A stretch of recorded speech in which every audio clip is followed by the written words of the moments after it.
Imagina estar en medio de una batalla cósmica, donde el destino del universo está en juego. Yo podría cambiar todo lo que sabes sobre el bien y el mal. Antes de continuar, recuerda que si te está gustando el contenido, puedes dejar un like y suscríbete para que no te pierdas los próximos capítulos. Sigamos. 2 veces el ángel Miguel se enfrentó a Satanás. En el versículo 9 de Judas, se describe un evento único que no se encuentra en ningún otro lugar de la Biblia.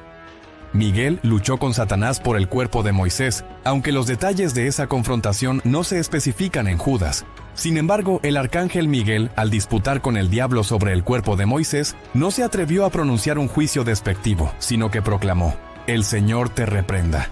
Este acontecimiento tiene lugar en junio. No es descabellado pensar que Satanás deseaba conocer el lugar para erigir un santuario allí, lo que podría haber llevado a Israel a la adoración idólatra de los restos de Moisés. Como representante angelical del pueblo de Israel, Miguel se esforzaría por proteger a su pueblo de esta forma de idolatría, manteniendo en secreto el lugar de su entierro. Moisés fue impedido de entrar en la tierra prometida debido a su desobediencia en las aguas de Meribá. Condujo a los israelitas hasta el umbral de Canaán y se le permitió vislumbrar la tierra, pero no se le concedió el acceso. Al final de su vida, Dios le mostró a Moisés la tierra que había prometido. Moisés dejó Egipto y ascendió al monte Nebo desde las llanuras de Moab hasta la cima de Pisga. ¿Era Dios quien deseaba que regresara a casa? Moisés entregó su lanza. Moisés murió conforme a la palabra del Señor. Después de la muerte se lleva a cabo un entierro, como en el caso de Moisés. Pero el versículo 6 contiene una de las afirmaciones más notables sobre el gran llamado de Moisés. En Deuteronomio 34:6 se dice: «Y lo enterró en el valle, en la tierra de Moab, frente a Bet-peor». Ningún hombre sabe dónde está su sepultura hasta el día de hoy. Moisés es el único individuo en la Biblia a quien Dios enterró personalmente. ¿Sabías que el Señor luego ocultó la tumba? ¿Qué lo llevó a hacer eso? Porque esa tumba podría haberse convertido en un santuario. Pero el punto crucial es este.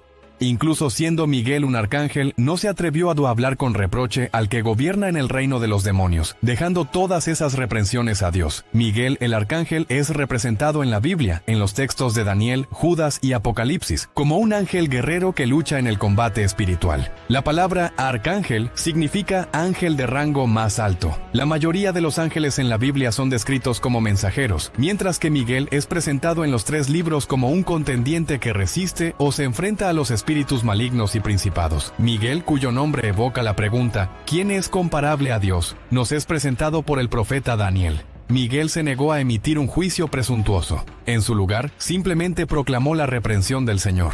Esta declaración utiliza un lenguaje idéntico al que se encuentra en Zacarías 3:2, donde el Señor reprendió a Satanás por sus acusaciones contra Josué, quien era el sumo sacerdote.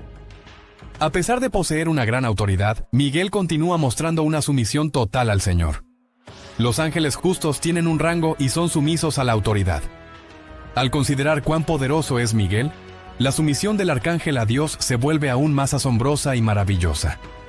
Es evidente que el acto de someterse nunca tiene la intención de despojar a un individuo de sus fortalezas, propósito o valor. Incluso Miguel el arcángel no luchó contra el enemigo con su propia autoridad, sino que habló en el nombre del Señor. Miguel consideró su posición con reverencia. Lucifer fue creado como la criatura más alta antes de su caída. Satanás parece haber tenido los privilegios más significativos jamás otorgados a una criatura. Satanás pertenece a la clase de los querubines, que son probablemente de la más alta jerarquía, llenos de sabiduría e inmunidad perfecta. Las expresiones «tenías el sello de la perfección» y lleno de sabiduría y perfecta belleza indican que él era la más grande de todas las criaturas. El lenguaje figurativo de este versículo habla de su exquisita perfección. No solo fue un líder ungido, sino que también fue llamado 2 veces querubín protector, lo que podría referirse a su papel como guardián, un guardia de honor y proclamador de la gloriosa presencia y santidad de Dios. Parece haber estado en la misma presencia de Dios, ya que caminó en medio de las piedras de fuego. Este término resume sus cualidades personales y morales. Tenía el sello de la perfección y era perfecto en belleza, irreprensible en sus caminos desde el día en que fue creado hasta su primer pecado. Aunque fue expulsado de su posición exaltada, Satanás conservó una gran dignidad. El pasaje indica que su influencia y poder fueron caídos, Esta es una lección que tanto tú como yo debemos aprender. Muchos cristianos aún tienen que aprender a inclinarse incluso ante Dios. Tú y yo, amigo mío, somos criaturas. Él es el Creador. Esto nos otorga a ti y a mí el derecho de cuestionar cualquier cosa que haga. No me malinterpretes. Todos luchamos con esto. Pero debemos reconocer que Dios es tanto el Creador como el Creador Redentor. Él es quien cuida de nosotros. Pero nuestro Dios es exaltado, santo, justo y recto. Nunca comete un error. Todo lo que hace es correcto. Así que tú y yo podemos confiar en Él. Pero ¿realmente lo hacemos? ¿Reconocemos su autoridad? ¿Valoramos su esencia? Cuando los hombres son llamados a rendir cuentas, el Señor Jesucristo dirá: «Dijiste, Señor, Señor, pero no hiciste lo que te ordené». Cada uno siguió su propio camino e hizo lo que estaba bien a sus propios ojos. Esta es la imagen de la humanidad. Así que, ¿y tú? ¿Cómo estás hoy? ¿Qué ejemplo es Miguel el Arcángel para nosotros? Cualesquiera que sean los planes de Satanás, sabemos que no pueden ser buenos. Él roba, mata y destruye. Aunque estas estrategias no parecen sutiles, Satanás puede hacer que incluso robar, matar y destruir parezcan sutiles. Tiene el poder de robar la palabra de Dios del corazón de cualquiera que la escuche, al preguntar: ¿cómo Dios realmente dijo?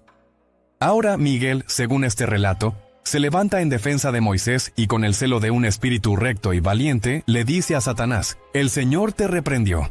La guerra en el cielo estalla con Miguel y sus ángeles de un lado, y el dragón y sus ángeles del otro. Esto ocurre en medio de la tribulación, como se narra en Apocalipsis 12:7. Y estalló una guerra en el cielo. Miguel el arcángel y sus ángeles luchando contra el dragón. El dragón y sus ángeles pelearon. Apocalipsis 12:8-9. Pero no fueron lo suficientemente fuertes y no prevalecieron. Ya no se halló lugar para ellos en el cielo. El gran dragón fue arrojado. La serpiente antigua que se llama el diablo y Satanás, el que continuamente engaña y seduce a todo el mundo habitado, fue arrojado a la tierra y sus ángeles fueron arrojados con él. El dragón es tan completamente derrotado que pierde su posición, y él y sus secuaces son arrojados a la tierra.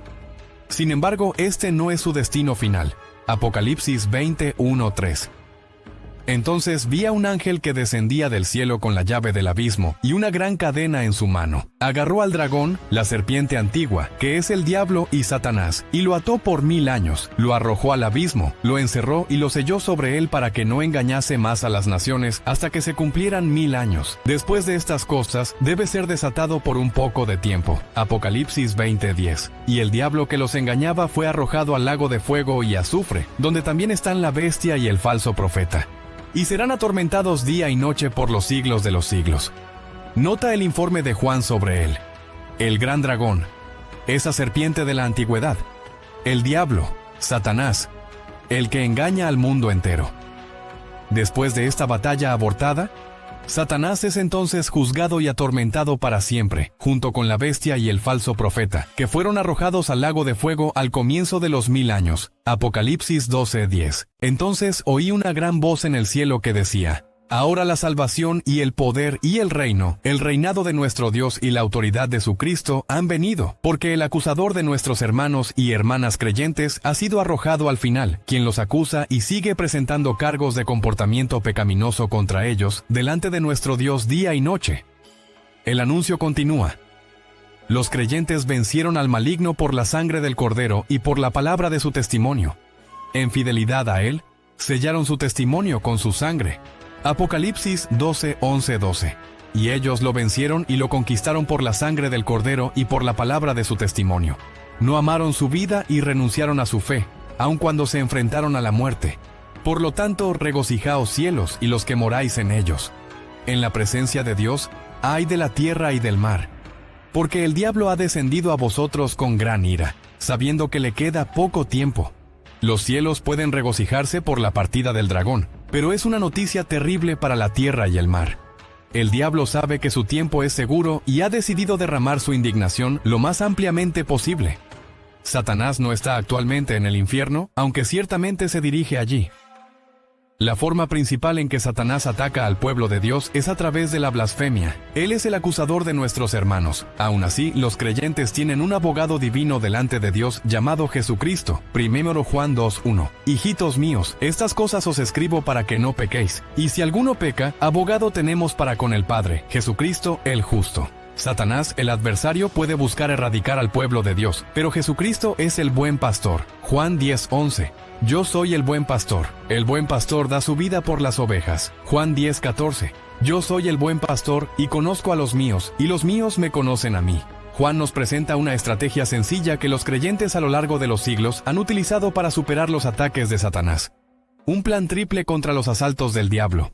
Cobertura y valor. En primer lugar, la cobertura del cristiano es nada menos que la sangre de Cristo, derramada por nuestros pecados. Sin la sangre de Cristo, una persona permanece expuesta y vulnerable ante Satanás. En segundo lugar, la confesión del cristiano se encuentra en la palabra de Dios. Recordemos a Jesús. Su defensa exitosa contra las tentaciones del diablo se debió completamente a su uso de la palabra divina. En tercer lugar, el valor del cristiano se manifiesta al amar a Jesús más que a la vida misma. No amaron sus vidas hasta la muerte. Satanás nunca descansa ni se cansa en sus constantes ataques contra el pueblo de Dios. Aquellos cristianos que piensan que la guerra espiritual es un tema fascinante para discutir, pero no creen que impacte sus vidas cotidianas, pueden ser vulnerables a la derrota espiritual. Seamos buenos soldados de Jesucristo. No. Satanás vaga por la tierra buscando a quienes devorar. Debemos estar preparados. 1 de Pedro capítulo 5 versículo 8. Sed sobrios, estad alerta. Vuestro adversario, el diablo, ronda como un león rugiente, buscando a quien devorar. Miguel y las fuerzas del cielo derrotan al dragón. Satanás y el diablo son arrojados a la tierra enfurecidos. Satanás se dirige a hacer guerra contra aquellos que guardan los mandamientos de Dios y se aferran al testimonio de Jesús. Apocalipsis capítulo 12 versículo 17. Entonces el dragón se enfureció con una mujer y se fue a la guerra contra el resto de su descendencia, aquellos que guardan y obedecen los mandamientos de Dios y tienen el testimonio de Jesús, aferrándose a él y dando testimonio de él. La confrontación es un mal necesario y nadie lo disfruta, pero debe llevarse a cabo para rectificar, purificar y unificar a la comunidad. Sin embargo, hay otros ángeles y la Biblia nos habla de sus propósitos. Vaya, lo que acabamos de ver no es solo historia, es una batalla que sigue resonando hoy. Si te ha sorprendido lo que aprendiste, no te pierdas el próximo video donde profundizamos aún más en los secretos ocultos del universo. Dale me gusta, suscríbete y activa la campanita para no perderte nada. Nos vemos en el próximo enfrentamiento.